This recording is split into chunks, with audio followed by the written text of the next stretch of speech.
Hello everybody, this is the Twins of Destruction. This is actually an old video that I found that I thought we actually lost. So I'm really happy that we found it because it was a really fun build to do.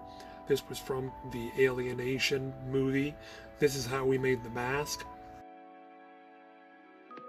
We're starting out by using art clay, and we were actually going to beef up the head because the head is a little bit smaller than our heads. So to make it fit, we're beefing it up and then going to be sculpting on top of that.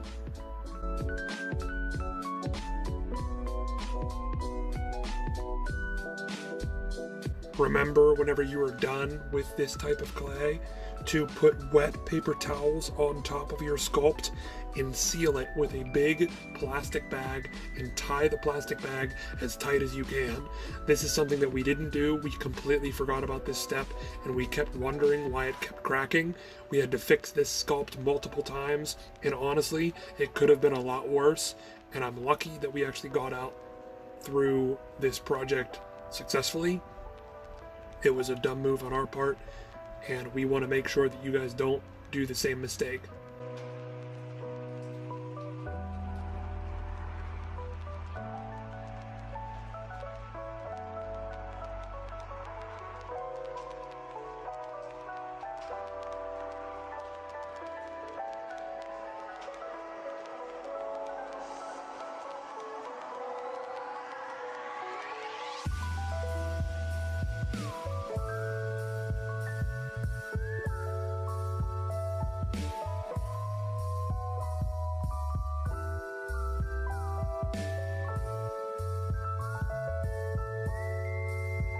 Now that the head is fully covered, you can start to sculpt the alien details, whatever your desire. We're doing something specific because we had drawn concepts for a film. We're using pictures from Pinterest and other online sources to get a reference of what we're trying to go for.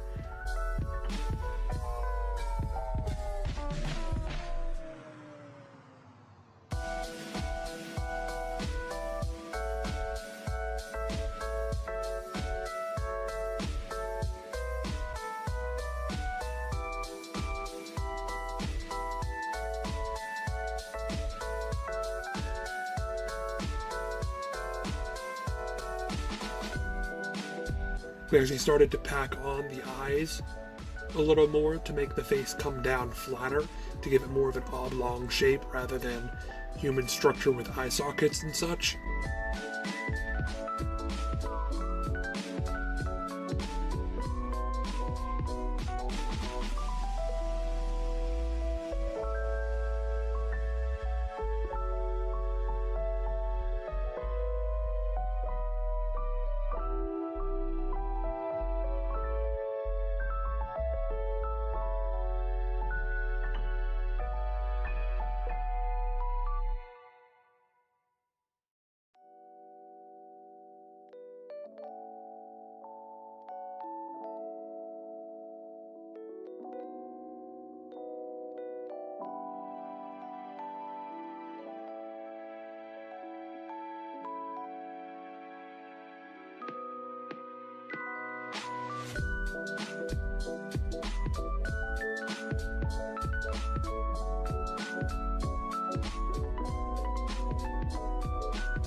Using a sharp tool, we drew out rough areas where the eyes will go.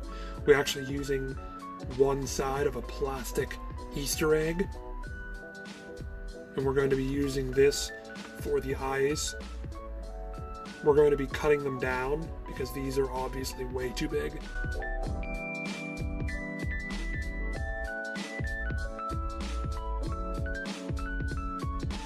More detail on the side of the ear being packed on.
We're finalizing the major details right here before moving on to the brow.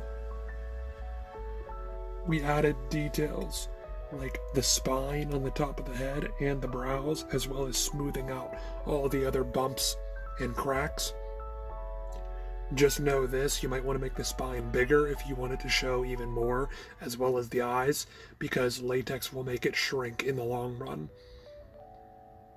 But these are just all simple applications of clay and using the spatula to mold and bend it into whatever shape you want. Now to move on to the lenses, what you're going to want to do is trace out that brow area, that's that circle I have, as well as the shape of the egg you're using.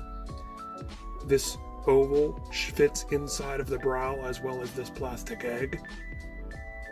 And I created it just by holding a piece of paper up to the brow and getting that size in correctly.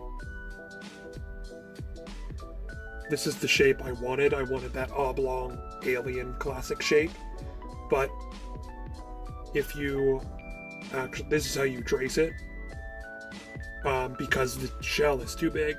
If you didn't want to use such a big shell and cut away at it, you can actually use these circles that come in craft stores. They're for ornaments, Christmas tree ornaments. They come in several different sizes, and you can just lay them flat right on there, and that would give it also an alien eye type. This is how I drew it on, taped it to the inside, and used a marker and just cut it with a Dremel tool all the way around.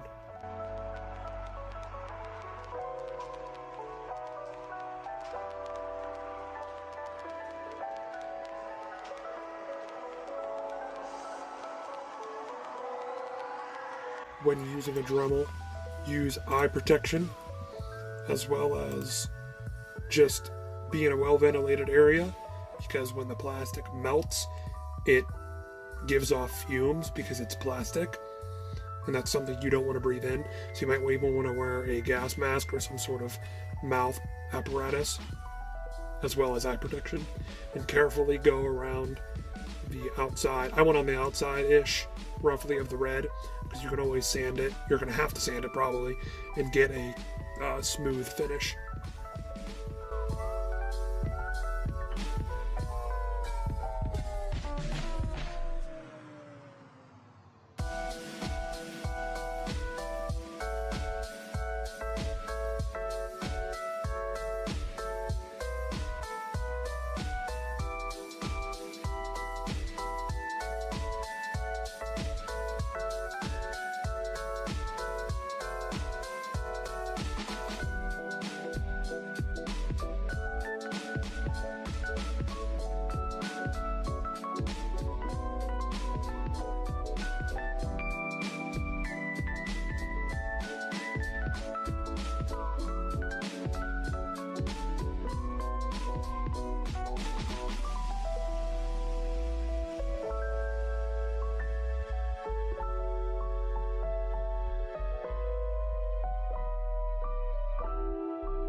Now we are going to be putting the liquid latex on top of this sculpture.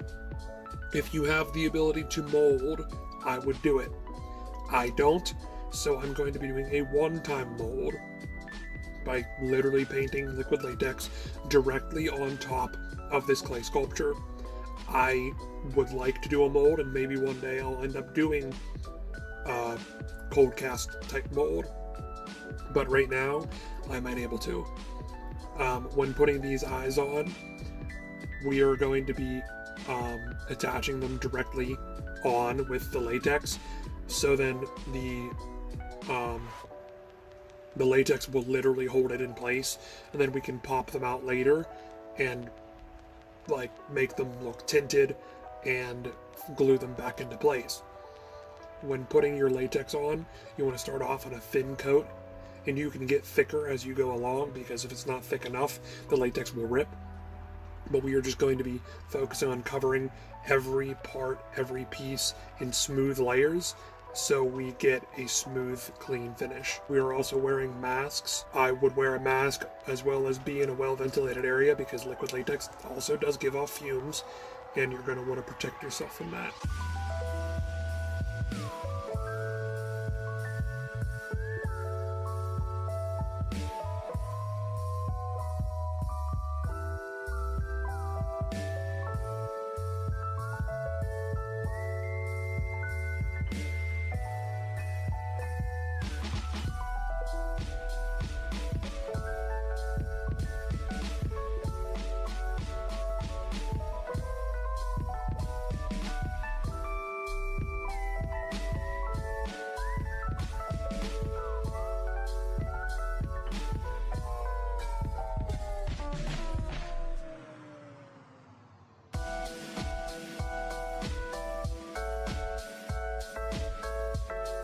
We're using the heat gun on a low setting to dry the latex, and as you can also see, it dries clear, so we are going to have to actually color this. We will explain the way we did it later, and then also talk about an alternative way of painting.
This is the coloring process that I mentioned earlier.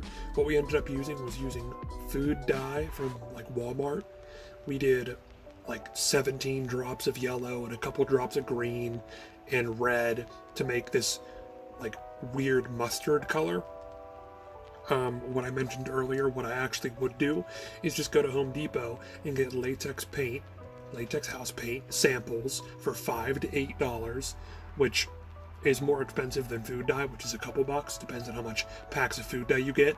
But with latex house paint, you can get the exact color without struggling to remake the color later on. And trust me, you're going to want to do that, because unless you're painting the entire thing in one sitting, and even if you paint the entire thing in one sitting, you're going to run out of dye, and then you have to put more drops in, and it's hard to match the color.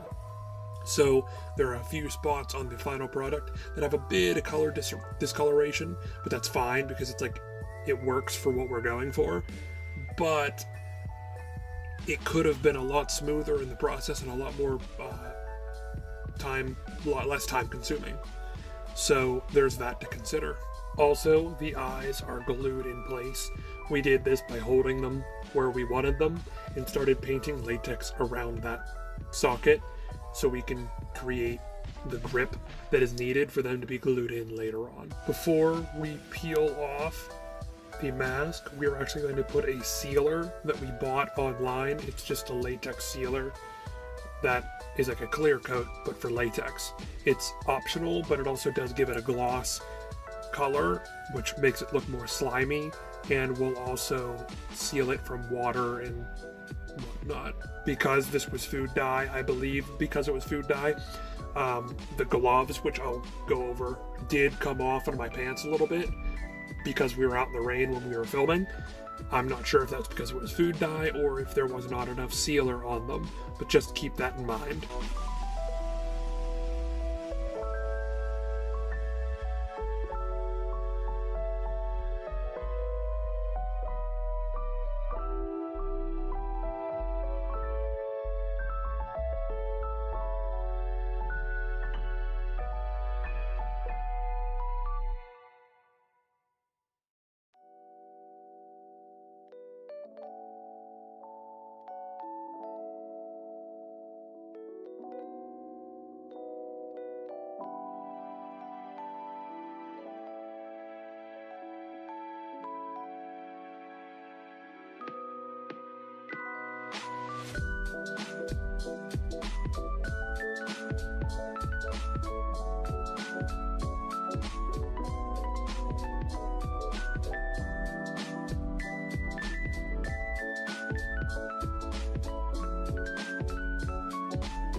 When peeling off the mask, keep baby powder handy because baby powder helps latex not stick to itself.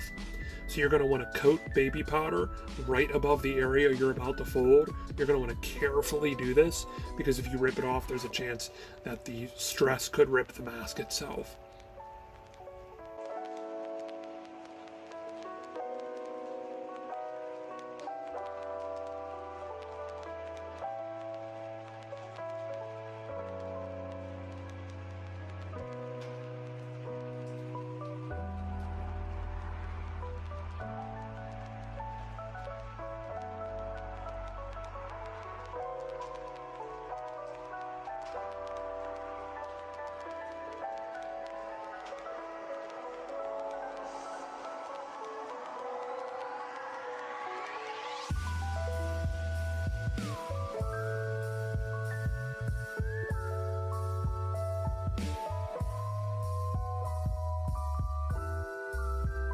Once it's all cut out, I cut away the excess around the eyes and I actually popped them out. To tint them, what I did was used window tint or car window tint and I just spray painted them. There are other ways to tint plastic, but they didn't seem to work for me. I'm not sure if I did them right. I tried dyeing it with just dye. That cracked right off. Just thought I'd let you know that window tint from Walmart worked best. You don't want to put on too much. You want to put on just enough that you can't see on the inside, but you can see outside. To make this alien glove, what I did was take a latex pack of gloves from Walmart, those thicker cleaning ones, not the thin ones that you throw away after every use. I covered it with latex, very similarly to how I covered the clay sculpture. To get that four-finger effect, I used paper towels and wrapped them around after every layer to combine them into one finger. And I did this for both hands, and I painted them the exact same way. This mask that I had built is actually made out of a red Solo Cup top. Solo Cups come in different designs, you can choose whatever one you want. This middle part was actually made out of a sifter from the dollar store. I cut off all the other edges and glued it in place. And this tube is actually a CPAP machine tube that I glued into place wherever I needed it. Why I made a mask is because you have to be very careful when you're putting the mask on itself, like the mask itself on, because it is very hard to breathe. And you need to make sure that you have breathing holes. And the mouth wasn't big enough for that, and I was actually choking myself. So I cut a hole bigger than my mouth so I can actually breathe, and then I put this mask on over top as a means of practicality. The sides that go around my cheeks is actually elastic, and the back is a piece of foam that supports on my neck. There is a string that goes down my shoulder right here, and that is to a bag that I had gotten at Goodwill that looks alien-ish, and the pipe actually connects to the same bag, and it gives it a sort of story reference, maybe like he's breathing out of some sort of tube for survival on Earth or something. The black fabric was stitched on as an illusion to hide the human details and make this shirt look like an actual alien shirt. This shirt and pants set was bought at Goodwill, and I bought the white shirt because it had this nice paneling on the front and made it look alien, and the white pants were used with a combination of black shoes, and like the rest of the costume fits well together. It makes it look like a uniform of sorts. Alright everyone, that is the full costume and how we made it. I will link the film down below if you have not seen it yet. Please leave a like if you enjoyed, comment down below what you thought, and subscribe for more content. See you in the next video.